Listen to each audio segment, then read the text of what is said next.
साल 2023 की वापसी और साल 2024 का आगमन देश में क्या कुछ मौसम को लेकर बदलता हुआ नजर आएगा, आइए जानते हैं इस वीडियो में। साल 2023 में मॉनसून काफ़ी निराशाजनक रहा और मॉनसून का जो प्रदर्शन था वो काफ़ी बेहतर नहीं था, जिसके चलते उत्तर भारत में बारिश हुई तो मध्य भारत सूखा रहा और मध्य भारत में बारिश हुई तो दक्षिण भारत सूखा रहा। तो इस समय मॉनसून 2024 के ऊपर भी आपके सवाल होंगे, हालांकि अब धीरे धीरे स्पष्ट होगा। लेकिन इसी बीच साल 2024 का जो आगमन है वो चक्रवाती तूफान के रूप में भी हो सकता है। जी हाँ दोस्तों, साल 2024 के आगमन से ही एक सिस्टम अरेबियन सी में बनता हुआ हमें नजर आ रहा है। चलिए जानते हैं कि ये सिस्टम कितना इंटेंसिफाई होगा, क्या ये भारत को प्रभावित करेगा, क्या भारत की ओर आएगा, साथ ही साथ अगर ये भारत की ओर आता है तो कितना ताकतवर होकर आ सकता है, इसके ऊपर भी हम इस वीडियो में बात करने वाले हैं। सिस्टम के कब बनने की संभावना है, इसके ऊपर भी हम चर्चा करेंगे। तो दोस्तों, फिलहाल जिस तरह से मौसम देश में बना हुआ है, लगभग कोहरे की मार उत्तर भारत को प्रभावित करती हुई नजर आ रही है। उत्तर भारत में कोहरा प्रभावित कर रहा है, सर्दी का सितम काफ़ी ज़बरदस्त है।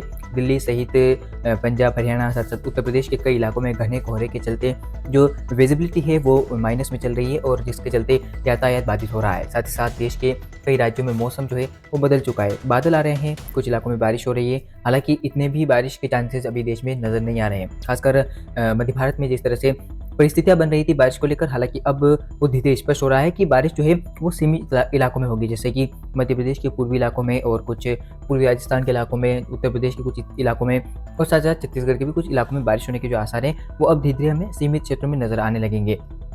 बादलवाही देश के कई राज्यों में बढ़ चुकी है, गुजरात के ऊपर भी बादल आ रहे हैं, मध्य प्रदेश के और राजस्थान के इलाकों पर भी हाई क्लाउड्स यानी कि जो अंदरूनी बादल है वो दिखाई दे रहे हैं और धीरे धीरे ये बाहर निकलते हुए बारिश के रूप में हम देख पाएंगे कि कई दुका इलाकों में बरसते हुए भी हमें नजर आएंगे। तो हल्का फुल्का जो वेस्टर्न डिस्टर्बिंग से उत्तर भारत की ओर से निकलेगा तो इस समय मध्य भारत को भी प्रभावित। चलिए जानते हैं कि अरबियन सी में बनने वाले सिस्टम का क्या कुछ प्रभाव रहेगा देश में और कब तक सिस्टम बन सकता है, शुरुआत कब से होगी। चलिए जानते हैं। स्क्रीन के सामने आप देख रहे हैं ये स्थिति अरेबियन सी में बनने वाले सिस्टम की। हालांकि मैं अब आपको पीछे दिखा देता हूँ कि क्या कुछ संभावना है, कब तक सिस्टम बनेगा।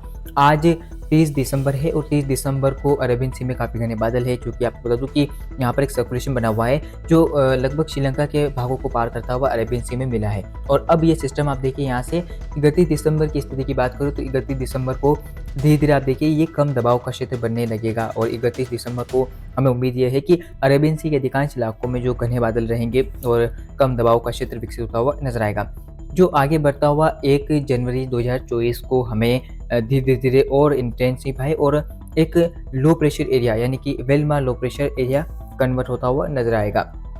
और विंड स्पीड लगभग हम देखें तो लगभग आपको मैं स्क्रीन पे दिखाने की कोशिश करूँगा कि 38 किलोमीटर प्रति घंटे की रफ्तार से ये सिस्टम जो है वो अपनी हवाओं को आगे धकेलेगा और फिर ये वेलमा लो प्रेशर के बाद आगे बढ़ता हुआ और इंटेंसिफाई हो सकता है।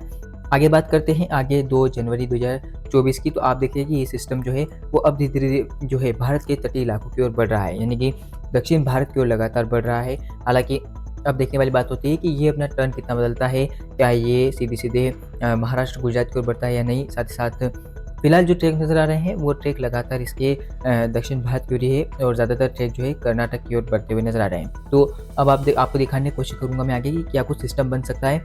तो आप देखिए कि ये 3 जनवरी की स्थिति है। 3 जनवरी को सिस्टम जो है वो आप देखिए कि जो दक्षिण पूर्वी जो अरेबियन सी का हिस्सा है वहाँ पर रहेगा और विंड स्पीड की बात की जाए तो विंड स्पीड लगभग हम देखें तो आप देखिए 41 किलोमीटर प्रति घंटे की रफ्तार से हवाएं चलने की संभावना है, यानी कि ये सिस्टम जो है वो डिप्रेशन में तब्दील हो जाएगा और डिप्रेशन बनने के बाद हमें लग सकता है कि ये डीप डिप्रेशन भी बन जाए। हालांकि आगे अगर हम देखें तो ये सिस्टम जो है आगे बढ़ता हुआ कर्नाटक के मंगलुरु के आसपास पहुंच रहा है और मंगलुरु के तट से ये टकराता हुआ हमें नजर आ रहा है। तो इसके प्रभाव से गोवा के अधिकांश इलाकों में बारिश की गतिविधियां और कर्नाटक के तटीय इलाकों में भी व्यापक बारिश होने के आसार हमें नजर आ सकते हैं 3 और 4 जनवरी के बीच में। और ये सिस्टम जो है वो यहाँ पर दक्षिण भारत के इलाकों को प्रभावित करता हुआ हमें नजर आ सकता है। और आगे मैं बात करूं, आगे आप देखिए ये सिस्टम जो है वो लग रहा है कि पूर्ण रूप से खत्म होता हुआ नजर आएगा आपको, धीरे धीरे जैसे जैसे आगे बढ़ेगा तो ये खत्म होने लगेगा। लेकिन इस बीच जो बारिश की गतिविधियां हैं वो हमें महाराष्ट्र तक नजर आएगी, क्योंकि हवा का पैटर्न बदल जाएगा, अरेबियन सी से नमी की मात्रा बढ़ जाएगी। तो हमें उम्मीद यह है कि लगभग सूरत, वलसाड, नवसारी का जो गुजरात का क्षेत्र है वहाँ पर बादल आ जाएंगे। इसके अलावा महाराष्ट्र के मुंबई, नासिक, ठाणे और जो दक्षिणी क्षेत्र है उन इलाकों में बारिश होती हुई हमें नजर आएगी। तो इक्का दुक्का इलाकों में बारिश हो सकती है, कुछ इलाकों में तेज़ बारिश भी हो सकती है। इसी बीच दक्षिण भारत में अधिकांश इलाकों में मौसम बदलता हुआ आपको नज़र आएगा और ये जो सिस्टम है वो धीरे-धीरे अगर हम देखें तो ये खत्म होता हुआ आपको नज़र आएगा और फिर आप देखिए कि कोई भी सिस्टम आगे अभी फ़िलहाल वर्तमान में हमें बनता हुआ नहीं नज़र आ रहा है। उसके बाद जब ये सिस्टम खत्म हो जाएगा उसके बाद 8 जनवरी के आसपास एक और सिस्टम हमें बनता हुआ नज़र आएगा अरेबियन सी में। लग तो ऐसा रहा है कि अरेबियन सी में सिस्टम बन सकता है, तो आप देख सकते हैं ये जो सिस्टम आप देखिए हिंद महासागर क्षेत्र से बनता हुआ नज़र आ रहा है, हिंद महासागर क्षेत्र और अरेबियन सी दक्षिणी भागों में। तो अब ये सिस्टम कितना इंटेंसिफ़ाई होता है, ये देखने वाली बात होती है और आगे मैं आपको अपडेट करता ही रहूँगा कि क्या कुछ संभावना है इस तूफ़ान के इस वीडियो में फ़िलहाल इतना ही। मिलते हैं लगातार नए वीडियो के साथ और चैनल पर बने रहें और अगला पूर्वानुमान होगा बारिश के ऊपर कि क्या कुछ संभावना अभी भी मॉडल दिखा रहे हैं देश भर में बारिश को लेकर। धन्यवाद।